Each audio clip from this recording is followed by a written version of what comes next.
جمیع مرحوم مومنین اور مومنات جو ولایت آل محمد کا نور لے کر آخرت کے راہی ہوئے، سب کی بخشش و بلندی درجات کے لیے سورہ فاتحہ اور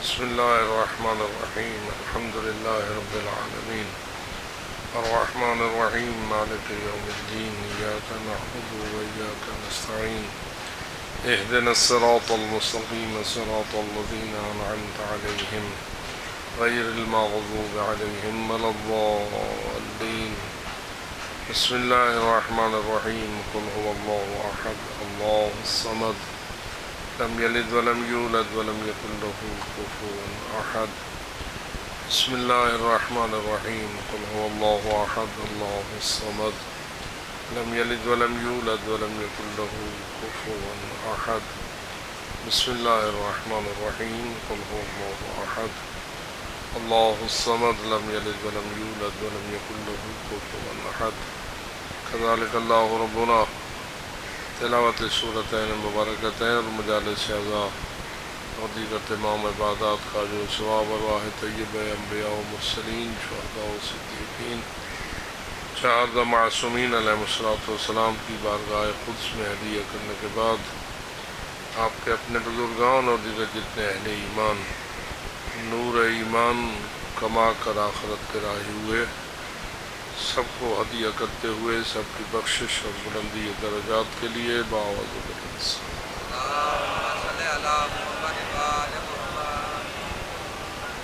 ذکر قرآن و اطرت کی محفل جہاں ہماری آخرت کی آبادی کا وسیلہ ہے، وہاں حاجت مندوں کی حاجات کی برابری اور صاحبان مشکل کی مشکلات کی دوری کا بھی وسیلہ ہے۔ جو بھی اپنے دل میں حاجت رکھتا ہے اس کی حاجت روائی کے لیے، جس کے گھر میں کوئی مریض یا مریضہ ہے اس کی شفا یابی کے لیے، اور محترم جناب سلیم خان صاحب آپ سے مقدمے سے دعا ہے کہ ان کی والدہ بیمار ہیں، ان کی شفا کامل و عاجل کے لیے باوجود بلند صلوات۔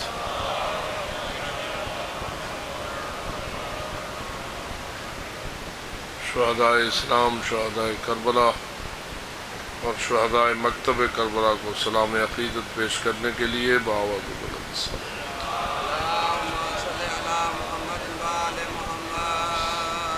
قاتلوں، ظالموں اور دہشت گردوں کی بے یقینی کے لیے باوجود بلند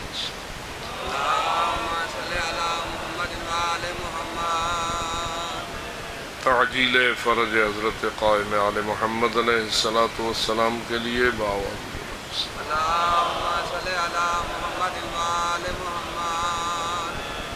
ماشاء اللہ لا حول ولا قوة الا باللہ العلی العظیم رب اشرح لی صدری ویسر لی امری واحلل عقدۃ من لسانی یفقهوا قولی اعوذ باللہ من الشیطان اللعین الرجیم بسم اللہ الرحمن الرحیم الحمد للہ رب العالمین والصلاة والسلام علی اشرف الانبیاء والمرسلین سیدنا و مولانا ابی القاسم محمد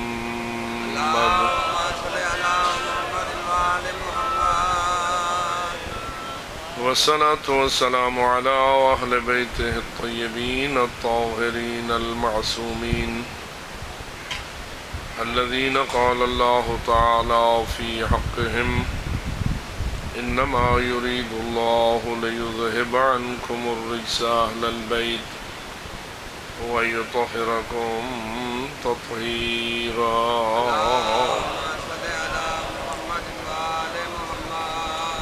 ورحمۃ اللہ علی احبابہم واصحابہم وشیعتہم وموالیہم اجمعین ولعنۃ اللہ علی اعدائہم وقاتلیہم وظالمیہم ملعونین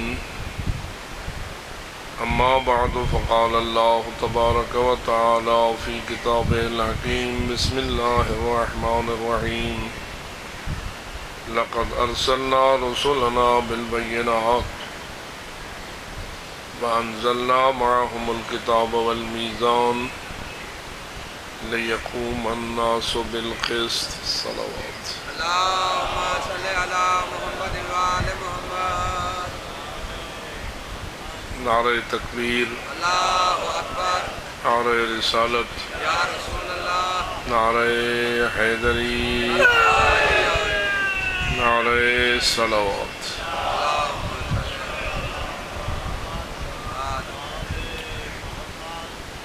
رب العزت نے اپنے کلام پاک میں اپنے ہادیان برحق کو بھیجنے کا مقصد بیان فرمایا. ماشاءاللہ ماشاءاللہ. بے شک بے شک. ارشاد قدسی ہے لقد ارسلنا رسلنا، بے شک ہم نے اپنے سارے رسول بھیجے. 1,24,000 پیغمبر، 313 رسول، 5 اولو العزم اور 1 سید المرسلین، اور پھر ان کے معصوم وارثان. یہ سب ہستیاں معصوم ہیں، اور ہم جس مکتب کے اوپر جینا اور مرنا چاہتے ہیں اس مکتب کا بنیادی عقیدہ یہ ہے جو نبی ہوتا ہے وہ بھی معصوم ہوتا ہے، جو رسول ہوتا ہے وہ بھی معصوم ہوتا ہے، جو اولو العزم ہوتے ہیں وہ بھی معصوم ہوتے ہیں، اور جو امام ہوتے ہیں وہ بھی معصوم ہوتے ہیں. لیکن کچھ ہستیاں ایسی ہیں جو نہ نبی ہیں، نہ رسول ہیں، نہ اولو العزم ہیں، نہ امام ہیں، پھر بھی معصوم ہیں. ان سب ہستیوں کے نام پر بآواز بلند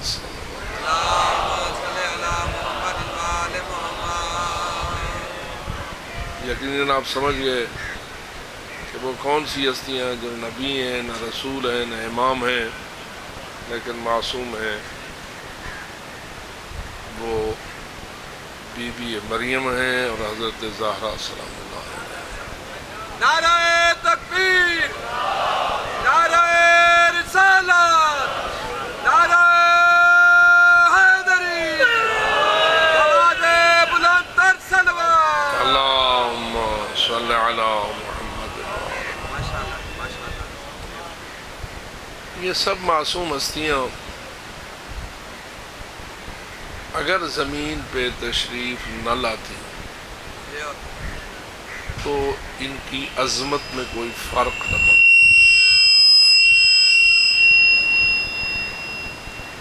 اگر یہ زمین پر تشریف نہ لاتی تو بھی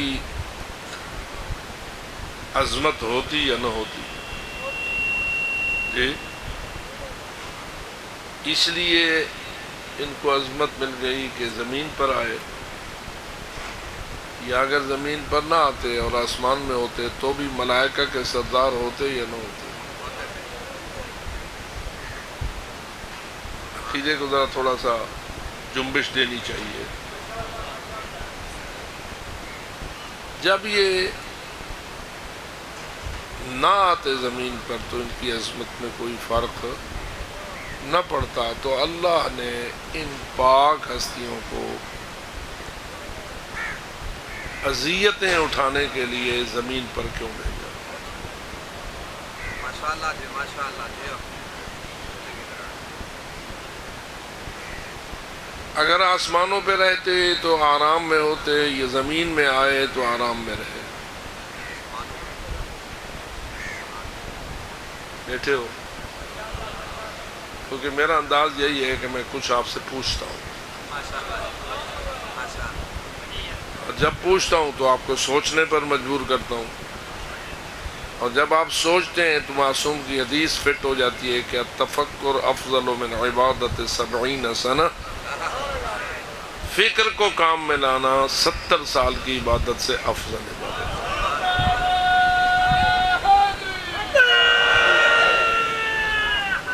تو آپ یہ پسند کریں گے نا کہ آپ کی یہ مجلس 70 سال کی عبادت سے بھی افضل عبادت بن جائے؟ کون پسند نہیں کرتا؟ کاروباری بندہ تو بہت زیادہ پسند کرتا ہے. گھنٹہ لگے ہیک تے کمائی تھی وہ 70 سال کو بھی زیادہ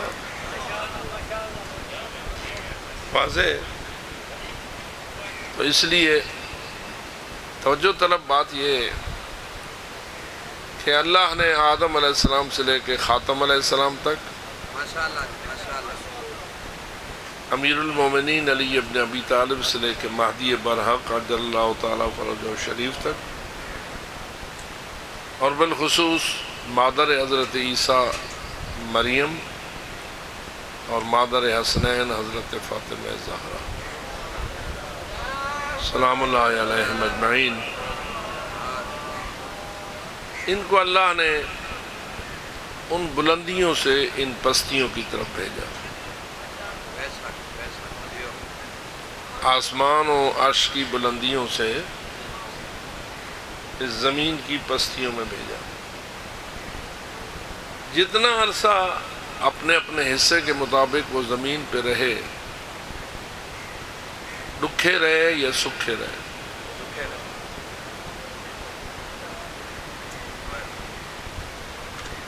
آپ تو ماشاءاللہ آزادار ہیں، اور آزاداری آپ کے مذہب کی بنیاد ہے. ابھی اگر مولانا صاحب نے مصائب نہیں پڑھا تو آپ پریشان ہوئے گئے. بندہ تو مصائب پڑھنا لا، لیکن وہ کچھ قرآن مجید کے تذکرے میں اتنے غرق ہو گئے، اور وہ بھی کلام امیر المومنین سے، کہ اب انہوں نے سمجھا کہ میں بے مصائب دا ٹائم نہ کھاؤں. مصائب چھوڑ دیا اور ممبر میرے حوالے کر کے چلے گئے. امید ہے کہ آپ ناراض نہیں ہوں گے اور ایک صلوات تلاوت فرمائیں.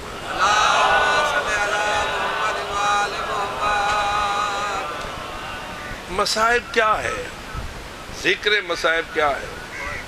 ان دکھوں کا ذکر ہے جو ان معصوم ہستیوں نے اپنے مشن کو نبھانے کے لیے اٹھائے.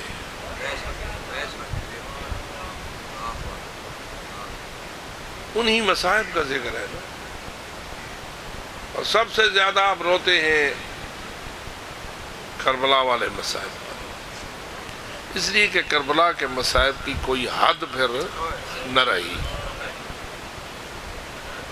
کربلا کے مصائب پر رونے والے اگر سمندر سے زیادہ روئیں تو بھی حق. امام زمان بھی فرماتے ہیں صبح روتا ہوں، شام کو روتا ہوں، خون کے آنسوؤں کے بدلے خون روتا ہوں، پانی کے بدلے خون روتا ہوں. تو واضح ہے کہ اتنے تو مصائب ہوئے کہ جن کی کوئی حد. لیکن اے اللہ، کیا تو نہیں جانتا تھا کہ میرے ان پیاروں کو جب میں زمین پر بھیجوں گا تو ان کو مصائب کا شکار کیا جائے گا. ہم ماشاءاللہ سارے ہی عقیدہ توحید پر گہری نظر رکھتے ہیں، اور ماشاءاللہ علماء کی محنتوں نے آپ کو توحید کی معرفت میں کمال دے دیا ہے. اللہ پہلے سے جانتا ہوتا ہے یا کام کے ہو جانے کے بعد جانتا ہے؟ جی، اللہ کا جو علم ہے، ہمارا علم تو یہ ہے کہ جب کام ہو جائے گا تو ہمیں علم ہوگا. مثلا میں بول رہا ہوں، جب تک میں نہیں بولتا آپ کو میرے بول کا علم، جب میری زبان سے وہ بول نکل جاتا ہے تو آپ کو اس کا علم ہو جاتا ہے. اللہ کا علم کیسے ہے؟ ہو جائے تو اللہ کو پتہ چلتا ہے، یا ہونے سے پہلے اللہ کو پتہ ہوتا ہے؟ کتنا پہلے؟ سال کھن پہلے، 10 سال پہلے، 20 سال پہلے، 1000 صدیاں پہلے. جواب یہ ہے کہ جس کو علم نہ ہو وہ کیسا اللہ ہے؟ اللہ تو وہ ہے جس کا علم بھی ازلی ہے اور جس کا علم ابدی ہے. ازلی بھی ہوتا ہے جس کی کوئی ابتدا نہ ہو، اور ابدی وہ ہوتا ہے جس کی کوئی انتہا نہ ہو. ازلی وہ ہے جس کی کوئی ابتدا نہ ہو، اور ابدی وہ ہے جس کی کوئی انتہا نہ ہو۔ لہٰذا اللہ کو تو سب کچھ پہلے سے پتا ہے۔ اب لفظ پہلے بھی نہ تھا کہ اس کو پتا تھا۔ بواز بلندر سلوات۔ ہمارا ذہن اور ہماری فکر اتنی چھوٹی ہے، اتنی تنگ ہے، ہم اگر وہ پہلے گولن ٹرو پچھو دیکھوں تو ہمارا ذہن تنگ ہو جائے گا، وہ اول ہمیں نہیں ملے گا۔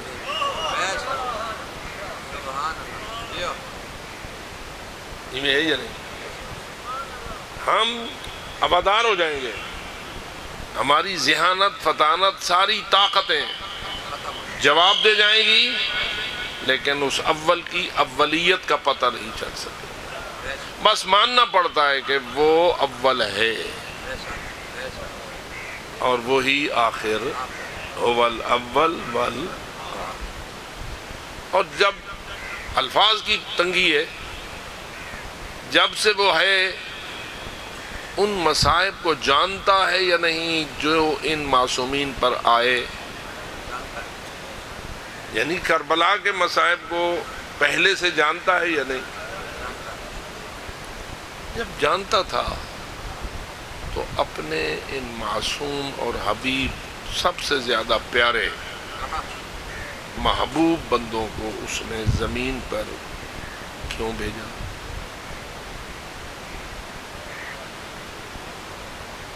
تو آپ کو جو پتا ہوئے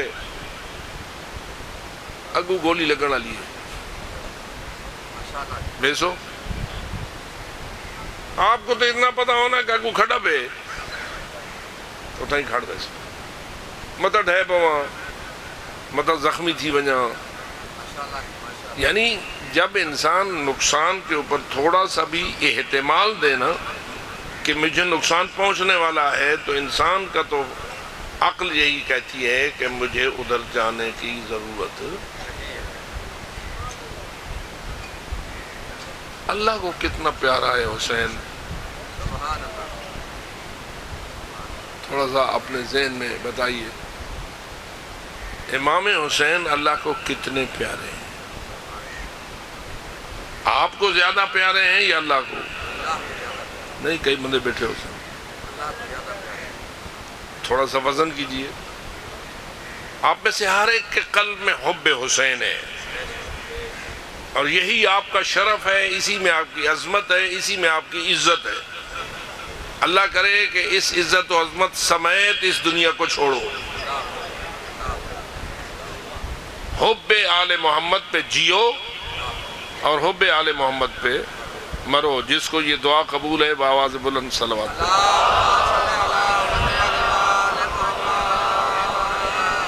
میں آگتا چھوڑے مرو مطلب ناراض تھی ونجو،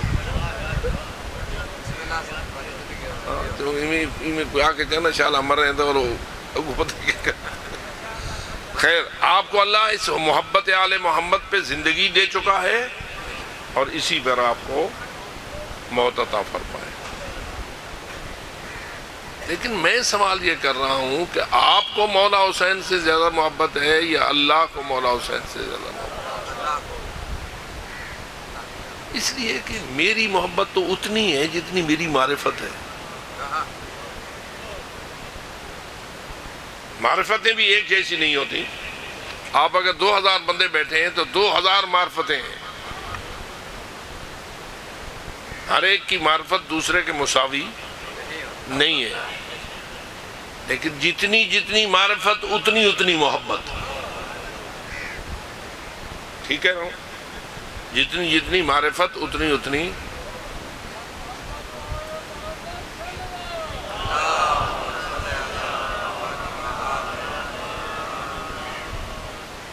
تو فرمائیے آپ سب اپنی معرفت اکٹھی کریں اور اسے تولیں اس معرفت کے ساتھ جو اللہ کو اپنے حسین کی ہے۔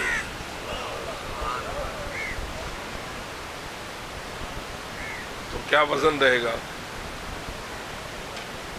میں تو فقط آپ کی بات ویسے مثالاً کر رہا ہوں، پوری کائنات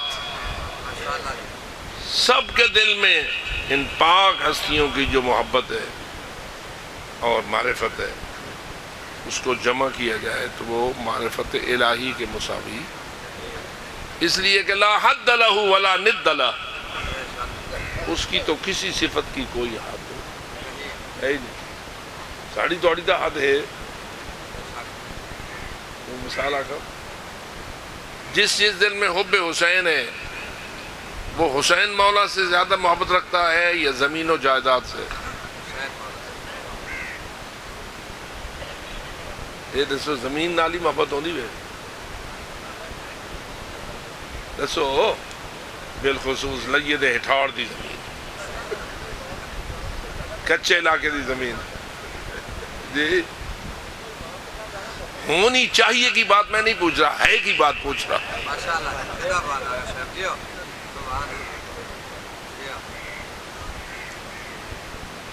زمین سے محبت اور مولا حسین سے محبت، اگر ان دونوں کو آپس میں تولا جائے تو ہمارا دعویٰ کیا ہے؟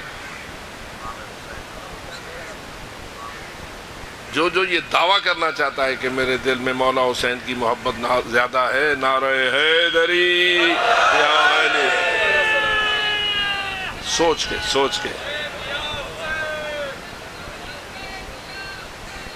لبیک یا حسین، لبیک یا حسین، اللہم ہمارا دعویٰ تو یہی نعرہ حیدری کے سائے تلے ہوا کہ ہمیں امام حسین سے محبت زیادہ ہے، زمین سے محبت کم ہے۔ لیکن کیا ہو سکتا ہے کہ مولا حسین کی محبت اور زمین کی محبت آپس میں مقابلے میں آ جائے؟ کہ نہیں تھی نا مقابلہ؟ پتہ نہیں کہ آج سمجھا سکا نہ سمجھا سکا۔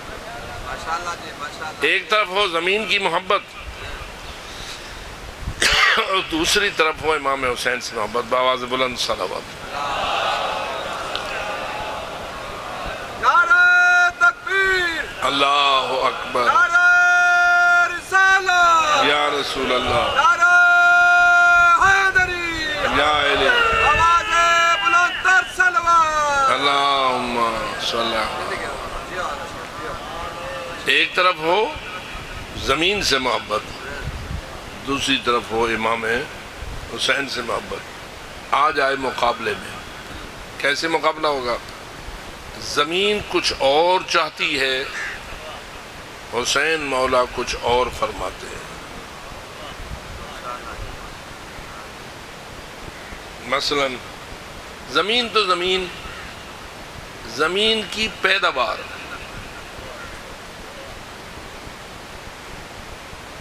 اگر 100 من گندم کسی کی زمین سے ہو جاتی ہے، اب وہاں مولا حسین کیا فرما رہے ہیں اور گندم کی محبت کیا فرما رہی ہے؟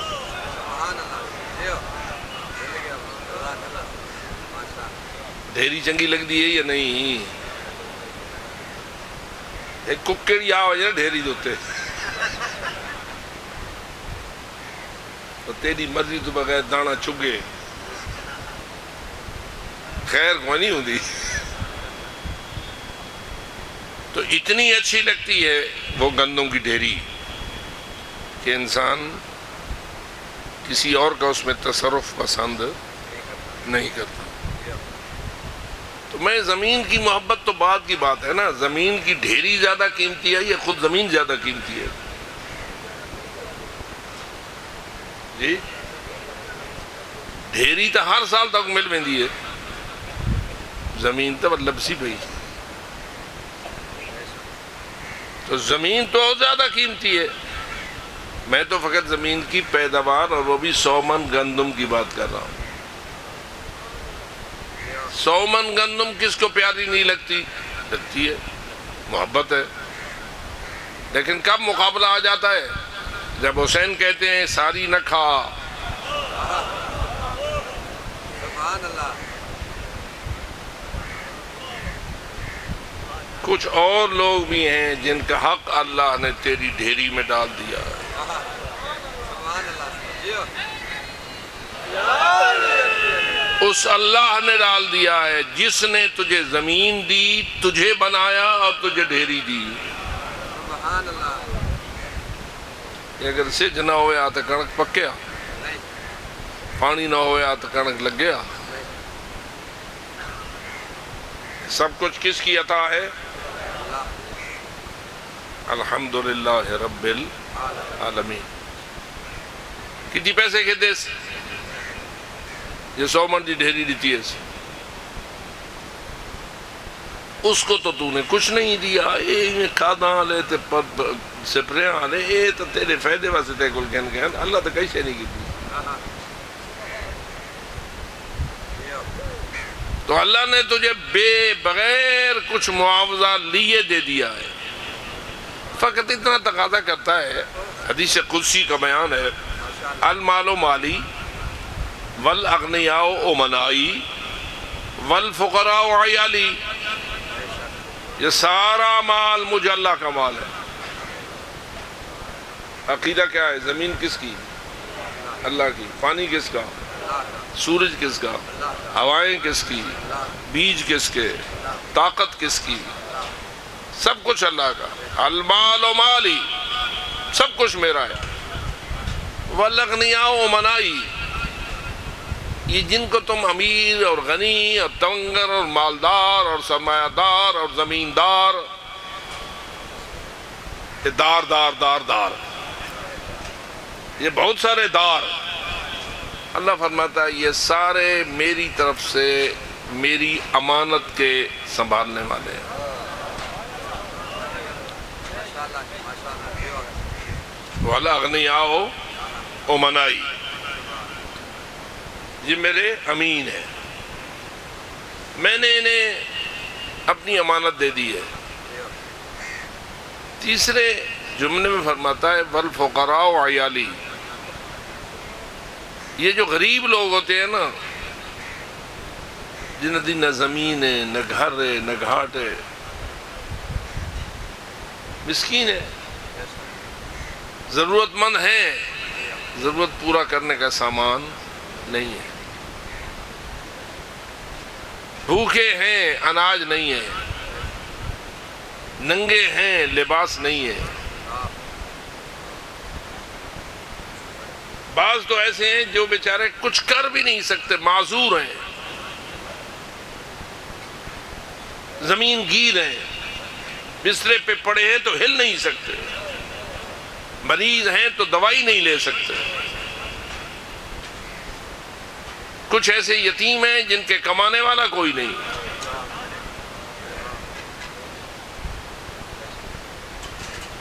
یہ سارے کیا ہے؟ اب لفظ عجیب ہے.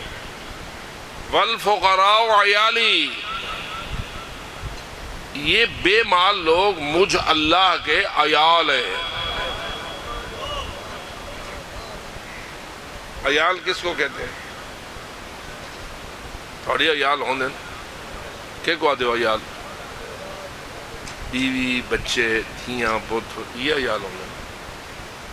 اور اللہ فرماتا ہے تم یہ تو ایمان رکھو کہ میں لم یلد ولم یولد ہوں، لم یتخذ صاحبۃ ولا ولدا، نہ میری کوئی بیوی، نہ میری کوئی دھی، نہ میرا کوئی پتر. ایک جملہ کہیں کہ میں بھی یاد ہوں، یہ دسو اللہ سے شادی دے لائق ہے؟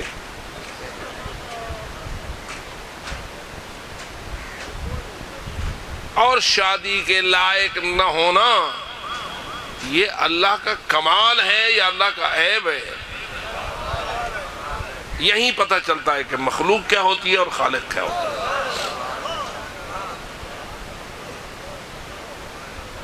پتہ نہیں کیسے بے وقوف ہیں جو کسی کو اللہ جیسا ماننا شروع کر دیتے ہیں. کھری بات کر لوں، محمد و آل محمد صاحب عیال ہیں، بیوی ہیں، بچے ہیں، اولاد ہے، بیٹیاں ہیں، بیٹے ہیں، حسنین جیسے بیٹے ہیں، زہرا جیسی بیوی ہے، علی مولا جیسا شوہر ہے. ایک معصوموں کی لڑی ان کی نسل میں ہے، ان کو تو اللہ جیسا نہ کہا۔ آواز بلند تر سلوات۔ ماشاءاللہ ماشاءاللہ۔ اپنی معرفت الہی کو داغدار نہ کر، اور اس صاحب منبر کو حسین کا ترجمان نہ مان جو تجھ سے ایسی باتیں منوانا چاہتا ہے۔ پتہ نہیں تو اسے کیوں موٹے موٹے لفافے دیتا ہے اور بڑے بڑے اشتہار شائع کرتا ہے اور سمجھتا ہے کہ میں بہت جلدی جنت پہنچ جاؤں گا۔ جنت حسین کی جاگیر ہے، اور اگر تو حسین کو ناراض کرے گا تو تیرا جنت سے کوئی تعلق نہیں ہے۔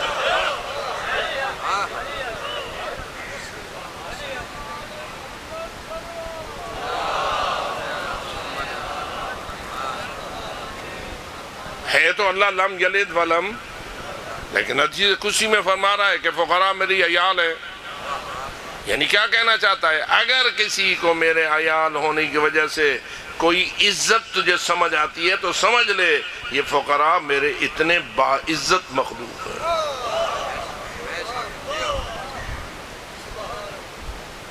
لیکن اصل بات کہنے کے لیے یہ انداز اسلوب اپنایا ہے۔ من بخل بمالی ادخلہ النار ولا ابالی،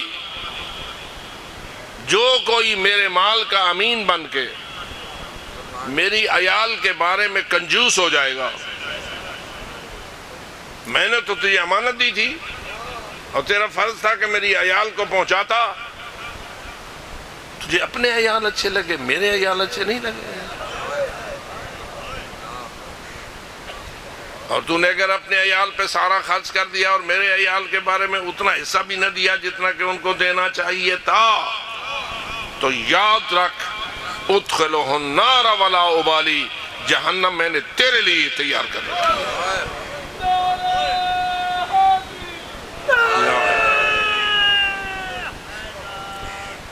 یعنی زکوٰۃ و خمس ادا نہ کرنے والا اگر لگائے نعرہ حیدری تو کیا نعرہ حیدری اسے جنت پہنچا دے گا؟ ہونی تھا ہی کاوڑ لگ گیا۔ سچ بتاؤ، زکوٰۃ نہیں دیتا، 100 من 200 من 400 من 600 من 1000 من گندم اس کی ہوتی ہے، غریب اس کے دروازے سے دھکے کھا کے چلا جاتا ہے، بیوگان کو وہ پوچھتا نہیں، معذورین کے اس کے دانے میں کوئی حصہ نہیں، فقراء تڑپ رہے ہیں، مریض علاج کے پیسے نہیں، اس کے کتے گندم کھا رہے ہیں۔ کیا خیال ہے تیرا رب نہیں جانتا کہ میں نے جس کو گندم دی ہے یہ کس پہ خرچ کر رہا ہے؟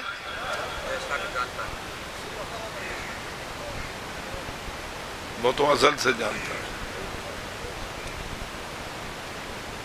اس نے تجھے اس گندگی سے بچانے کے لیے کربلاؤں سے حسین کو گزارا ہے۔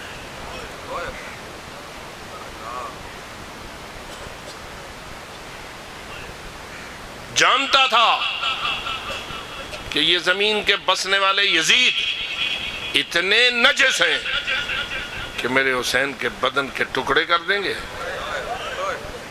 اور پھر گھوڑوں کی ٹھاپوں سے پامال کر دیں گے، پھر اس کی بہن کو رسیوں میں باندھ دیں گے، ان کے سر کی چادریں چھین لیں گے،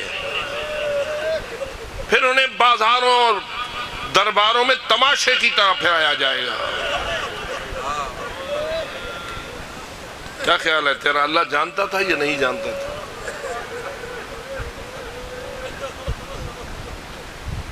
جو کچھ یزیدیت نے کرنا تھا تیرا رب پہلے سے جانتا تھا یا نہیں؟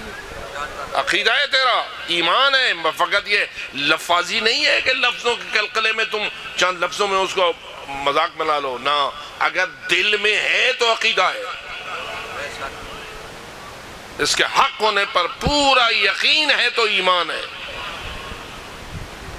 تو جانتا تھا یا نہیں کہ زینب کبریٰ سے کیا ہوگا؟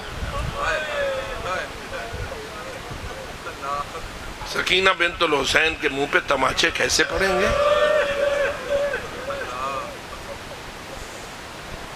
فاطمہ بنت الحسین کے پیچھے نیزہ لے کے فوجی کیسے دوڑے گا؟ اور بی بی اس سے بچنے کے لیے کیسے بھاگے گی؟ اور بالآخر میں وقت آ جائے گا کہ جب نیزہ لگے گا پشت میں اور بی بی منہ کے بل گر جائے گی،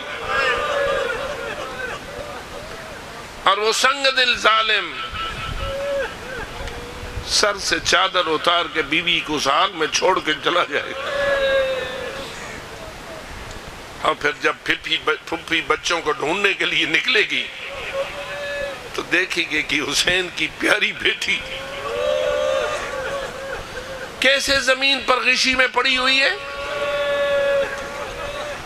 اور جب بڑی مشکل کے ساتھ میں کبھی کبھی سوچتا ہوں یہ پھپھی تو اپنی بھتیجے کو ہوش میں لائی کیسے؟ اس لیے کہ اس وقت تک کوئی ہوش میں نہیں آتا جب تک پانی نہ ہو۔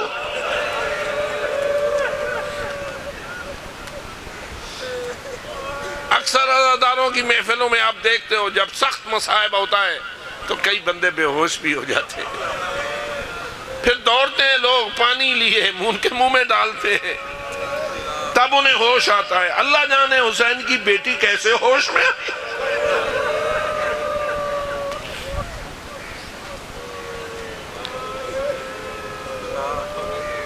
اور یہ جملہ آج تک کربلا بن گیا ہے کہ پھوپھی اماں کو کپڑے کا ٹکڑا ہے جس میں سر کا پردہ بناؤں، اور بی بی نے یہ جملہ کہہ کے قیامت بپا کر دی، انظری الیہ عمتک مثلک، بیٹی مجھے دیکھنا، تیری پھوپھی بھی تو تیری طرح چادر۔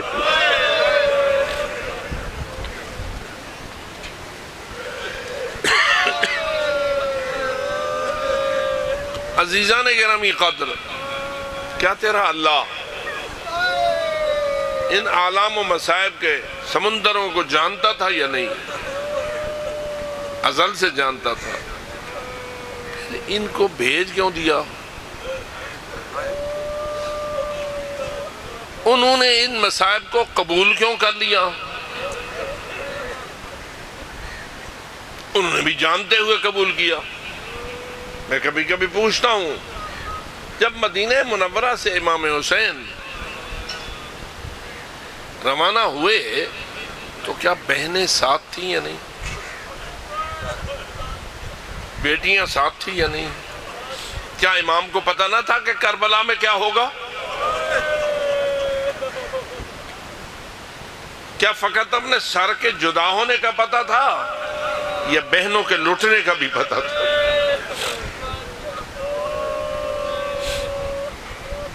اور اگر پتہ تھا کہ یقیناً تیرا میرا یہی ایمان ہے کہ علم امامت ان کے پاس موجود تھا، اور ظاہراً تو رسول اکرم نے بھی قدم قدم پہ یہ باتیں کہہ دی تھی۔ پڑھتے ہو نا کہ جب امام حسین کی ولادت ہوئی اور رسول اکرم نے گود میں لیا، اذان و اقامت کے بعد بی بی نے دیکھا کہ رسول اکرم رو رہے ہیں۔ بابا کیوں رو رہے ہو؟ میرا تو نیا مولود پیدا ہوا ہے۔ مقام گویا مقام خوشی تھا، مقام مبارکباد تھا، لیکن بی بی دیکھ رہی ہے کہ بابا تو زور و قطار رو رہے ہیں۔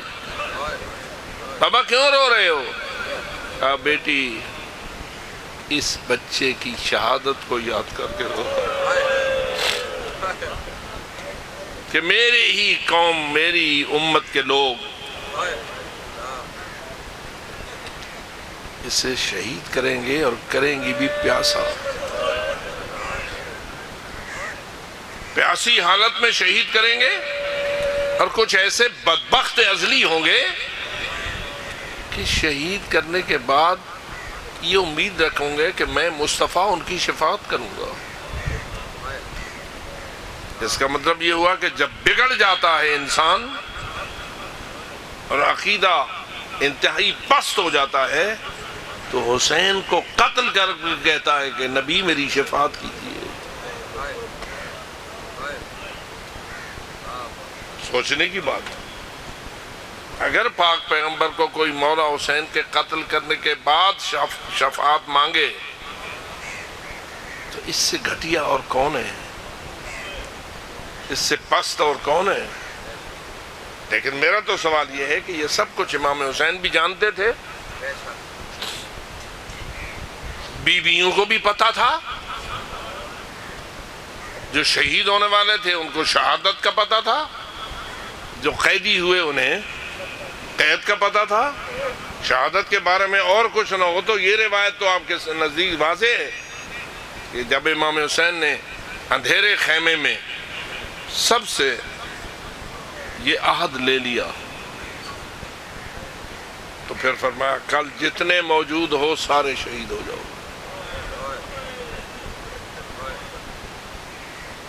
ہو گیا نا پتہ سب کو شہادت کا، قبل از وقت پتہ ہو گیا. لیکن کوئی بھاگا؟ کسی نے جان بچانے کے لیے کوئی محنت کی؟ معلوم ہوتا ہے اتنا کوئی اعلیٰ ہدف ہے، اتنا کوئی بلند مقصد ہے جس کے لیے اللہ اپنے نبیوں کو بھی مصائب کے لیے بھیج دیتا ہے، اپنے رسولوں کو بھی اذیتیں اٹھانے کے لیے بھیج دیتا ہے، اپنے اولو العزموں کو بھی بھیج دیتا ہے، سید الانبیاء کو بھی بھیج دیتا ہے، سید الاوصیاء کو بھی بھیج دیتا ہے، سید الاولیاء کو بھی بھیج دیتا ہے، سیدۃ النساء کو بھی بھیج دیتا ہے. کچھ سمجھیے، مصائب خود اہم نہیں، اہم وہ مقصد ہے جس کے لیے مصائب اٹھائے گئے. ابھی مولانا سے قرآن مجید کی وضاحت، اس کی شان، اس کی عظمت پر امیر المومنین کا کلام آپ کو واضح طور پر سنایا. شاید آپ تنگ ہو گئے ہوں لیکن انہوں نے اپنا حق ادا کیا. میں ساتھ یہ شامل کرنا چاہتا ہوں، جتنا قرآن عظیم ہے اتنا ہی علی بھی عظیم ہے. کہ رسول اکرم نے فرمایا القرآن مع علی وعلی مع علی. جو حال انہوں نے قرآن کے بارے میں بیان کیا، کیا وہی حال علی کے بارے میں تو نہیں ہوا؟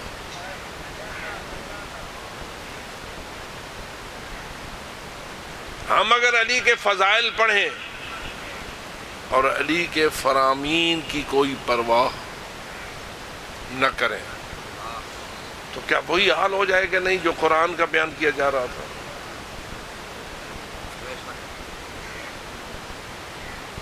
ہمیں اپنا وزن کرنا چاہیے، اپنے بارے میں سوچنا چاہیے. کہیں ایسا تو نہیں میرے دل میں زمین کی محبت زیادہ ہے حسین کی محبت سے؟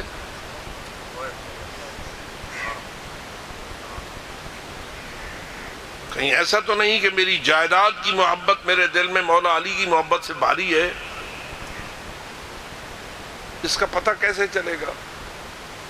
کہیں شیطان مجھے دھوکہ تو نہیں دیے ہوئے کہ میں تو فقط نعرے کی آواز بلند کر کے سمجھتا ہوں میں علی کا بڑا محب ہوں؟ پتہ تو تب چلے گا جب پتہ چلے گا کہ تو زمین سے زیادہ محبت کرتا ہے یا مولا علی سے زیادہ محبت.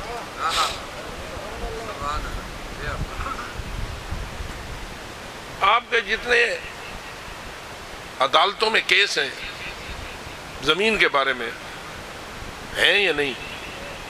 مقدمے ہیں، کوئی مدعی ہے اور کوئی مدعا علیہ ہے نا؟ ایسا کیس میں جو جاتا ہے یا مدعی ہوتا ہے یا مدعا علیہ ہوتا ہے. دونوں حق پر ہوتا ہے یا ایک حق پر ہوتا ہے؟ نہیں، شاید دونوں حق پر ہوتا ہے. 3 صورتیں ہوتی ہیں، یا دونوں باطل پر ہوتے ہیں یا ایک حق پر ہوتا ہے اور ایک باطل پر ہوتا ہے. دونوں حق پر نہیں ہو سکتے. پتہ نہیں میری بات سمجھی آپ نے؟ یا تو مدعی مدعا علیہ دونوں ہی باطل پر ہیں اور لڑائی باطل پر ہے. وہ آدھے میں کو لبے، وہ آدھے میں کو لبے۔ ان کی لڑائی وہ ہے جو مردار پر کتوں کی ہوتی ہے۔ پتہ نہیں آپ میری بات کو سمجھ گئے یا نہیں سمجھ۔ ایک دھرنگا اگر مردار ہو گیا ہو تو اس پہ کون جھپٹتے ہیں؟ کتے اور گدھے۔ چلو مثال کتوں کے لیے آیا، وہ کیا کرتے ہیں؟ جو طاقتور ہوتا ہے وہ زیادہ پکڑتا ہے، جو کمزور ہوتا ہے اسے دھکے دیتا ہے۔ لیکن کمزور بھی کچھ نہ کچھ لے لیتا ہے، طاقتور بھی کچھ نہ کچھ۔ دونوں مردار کھا رہے ہوتے ہیں یا کوئی حلال کھا رہا ہوتا ہے؟ تو اس کا مطلب یہ ہوا کہ دونوں باطل، مدعی اور مدعا علیہ دونوں باطل اگر آپس میں کیس کیے ہوئے ہیں تو نتیجہ یہ ہے کہ دونوں کتے ہیں دنیا کے۔ الدنیا جیفہ، امیر المومنین کی حدیث ہے، الدنیا جیفہ وَتِلَابُهَا کلاب۔ دنیا ایک مردار شے ہے جس کے اوپر جھپٹنے والے کتے ہیں۔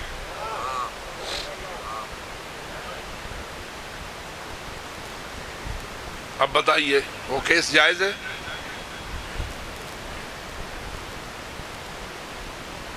اس قسم کا کیس لڑنا باعث اجر و ثواب عند اللہ ہے۔ یہ کیس جنت لے جائے گا یا جہنم لے جائے گا؟ کس کس کو؟ فقط دو کو یا ان کے معاون کو بھی؟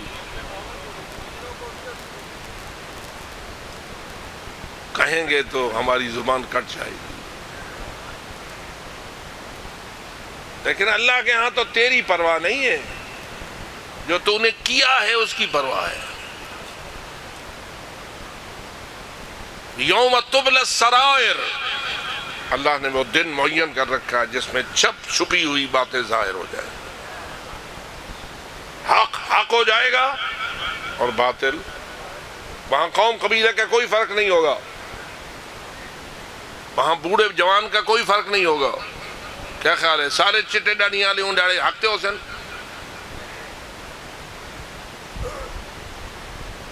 اور سب جو سیاہ داڑیوں والے ہیں وہ باطل پر ہوں گے؟ نہیں، حق حق ہے اور باطل باطل ہے۔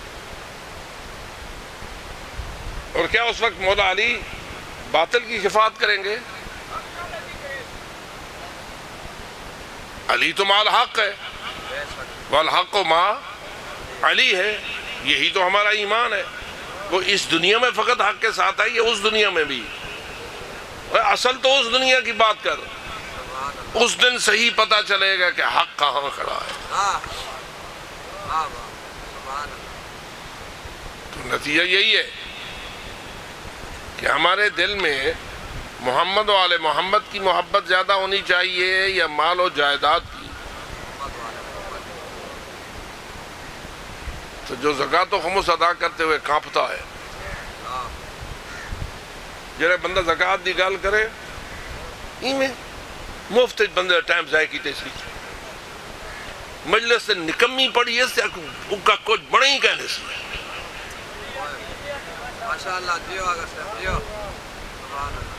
کون چاہتا ہے کہ میری مجلس ناکام ہو؟ جی میں تھوڑا دل دے نہیں، میں ایسا پڑھا رہا نہیں دل دے۔ ہم پڑھنے والے بھی چاہتے ہیں کہ ہماری تعریف ہو، کوئی ہمیں ناکام نہ کہے۔ جیسے آپ مجلس کرانے والے بانی کہتے ہیں اسی بڑا اچھا پروگرام رہے، سونا علی میں یاد ہے مجلس بڑی اچھی ہونی چاہیے، لیکن اچھی اصل مجلس وہ ہے جسے تیرا امام زمانہ اچھی کہے۔ نعرہ تکبیر، نعرہ تکبیر، اللہ، نعرہ رسالت، نعرہ رسالت، یا رسول اللہ، نعرہ حیدری، یا علی، نعرہ حیدری، بلال بلند تر صلوات۔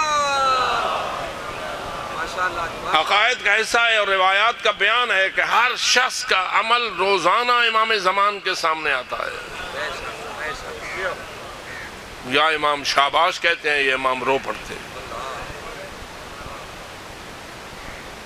آپ سمجھدار ہیں، شاباش کسے کہتے ہیں؟ اور روتے کس پر ہیں؟ اور اس پر تو زیادہ روتے ہیں جب وہ اپنے آپ کو امام زمانہ کی طرف منسوب کرے اور عمل امام کو رلائے۔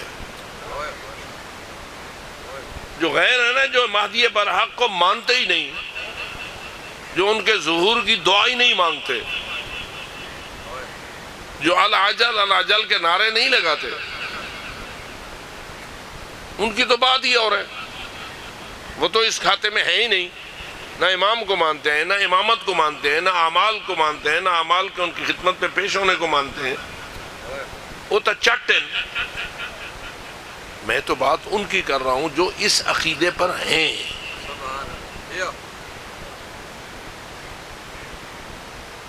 ان کو اپنا جائزہ لینا چاہیے کہ کہیں میرے اعمال میرے امام کو رلا تو نہیں رہے۔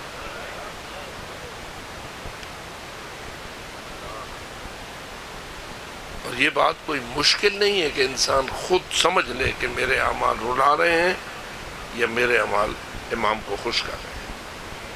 اس لیے کہ رسول اکرم سے لے کے 12ویں امام تک ہر ایک نے بتایا ہے ہم خوش کیسے ہوتے ہیں اور ہم ناراض کیسے ہوتے ہیں۔ اس لیے اس نقطے کو سمجھنے کی ضرورت ہے کہ پہلے معصوم سے لے کے آخری معصوم تک یہ جاننے کے باوجود کہ اللہ جانتا تھا کہ ان سب کو ستایا جائے گا، ان سب کو دکھایا جائے گا۔ نبی اکرم بھی یہ جملہ کہہ کے گئے، ما اوذی نبی قط مثل ما اوذیت، جتنا مجھ محمد کو دکھایا گیا ہے اتنا کسی کو نہیں دکھایا گیا۔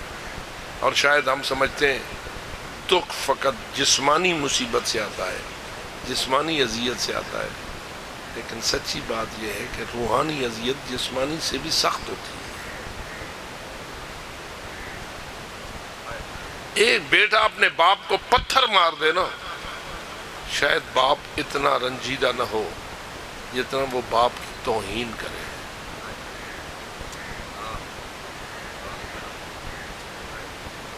کجا باپ اور کجا امام۔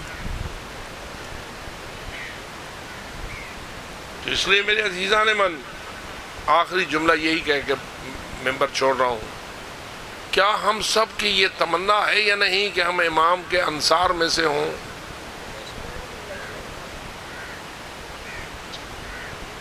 ہے یہ دعا؟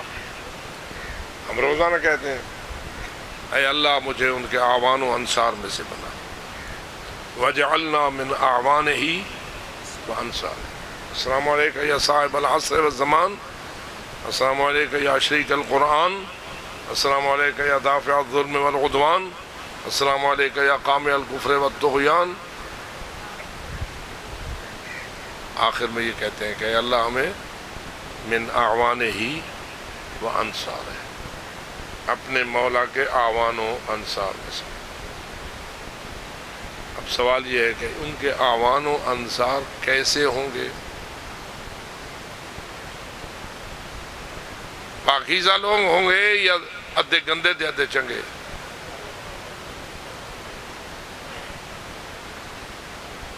تو ہمیں روحانی پاکیزگی چاہیے۔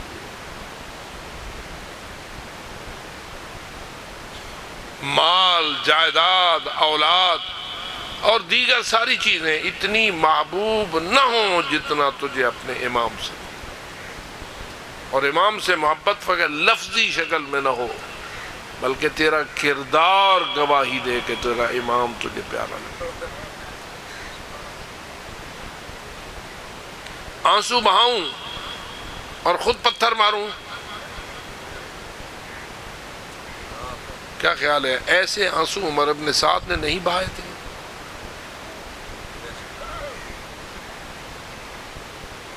روایات میں یہ بات تیرے سامنے آئی ہے کہ جب خنجر چلایا قاتل نے امام مظلوم کی گردن پر اور بہن نے دیکھا،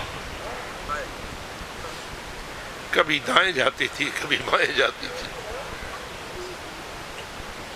ہے کوئی جو میرے بھائی کو اس ظلم سے بچائے؟ جب کوئی نظر نہ آیا، اس لیے کہ جتنے مخلصین تھے وہ تو سارے شہید ہو چکے تھے۔ اس وقت بی بی طاہرہ نے عمر ابن سعد کو بلایا، پکارا، یا عمر ابن سعد اتنظر ویقتل اخی ابو عبداللہ، اے عمر ابن سعد تو دیکھ رہا ہے اور میرے بھائی کو مارا جا رہا ہے۔ میں کہتا ہوں اصل تو یہی مظلومیت تھی کہ مظلومہ بی بی اپنے دشمن کو فریاد کر رہی ہے، قاتل سے فریاد کر رہی ہے۔ اتنظر ویقتل اخی ابو عبداللہ، تو دیکھ رہا ہے میرا بھائی مارا جا رہا ہے۔ روایت کے الفاظ ہیں، کچھ بی بی کا انداز اس قسم کا تھا کہ عمر ابن سعد منہ دوسری طرف کر کے رونے لگے۔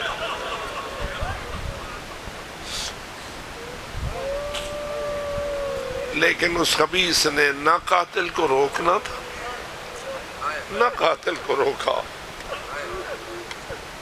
اس لیے ہمارے آنسو خلوص پر مشتمل ہونے چاہیے، محبت کی دلیل ہونے چاہیے۔ امام پہ رام کھا کے نہ رو، امام کی معرفت کے ساتھ رو۔ ترس کھا کے نہ رو، کہ ترس تو ایک عام قسم کے حیوان پہ بھی آ جاتا ہے۔ جب تیرے سامنے کوئی کسی چڑیا کو مروڑے تو تجھے ترس آتا نا، بے جان اور گنگ دام کو اس ظلم کا شکار نہ کر، تو ایک حیوان ہے، بے بس پہ بھی رحم کھاتا ہے۔ حسین پہ یوں رحم نہ کر، حسین پہ رو تو معرفت کے آنسو کے ساتھ رو، اور سمجھ کہ میرے مولا کا مجھ پہ حق کیا ہے، اور انہیں کس لیے اتنی بڑی مصیبت کو لیا ہے۔ تو جواب کیا آئے گا؟ ہم تک حق کو پہنچانے کے لیے حسین کی بہنیں بازاروں میں لائی گئی، اور یہی وہ جملہ ہے جو مولا بی بی زینب کبریٰ نے یزید کے سامنے کھڑے ہو کے فرمایا ہے، اے یزید، کر لے جتنا ظلم کرتا ہے، چل لے جتنی چالیں چلتا ہے، لیکن میرے رب کی قسم میں تجھے بتا دینا چاہتی ہوں کہ تو اپنے دونوں منصوبے میں ناکام رہے گا۔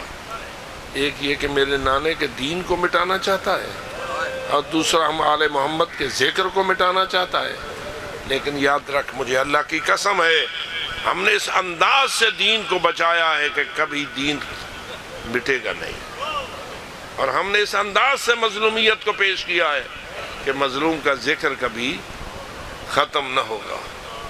اس کا مطلب یہ ہوا کہ اصل مقصد تو بی بی کا بھی یہی تھا کہ تیرے سینے تک حق پہنچے،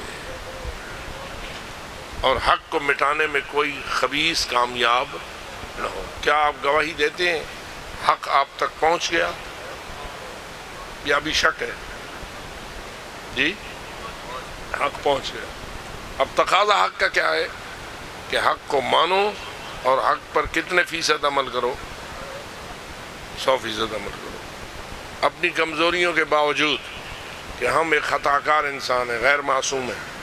ہم یہ نہیں کہہ سکتے کہ ہم معصوم ہو جائیں گے اور ہم سے کوئی خطا نہیں ہوگی، ہم سے کوئی غلطی نہیں ہوگی، ہم سے کوئی گناہ نہیں ہوگا، لیکن اللہ فرماتا ہے ہو تو گناہ گار لیکن بن جانا ہو رہو۔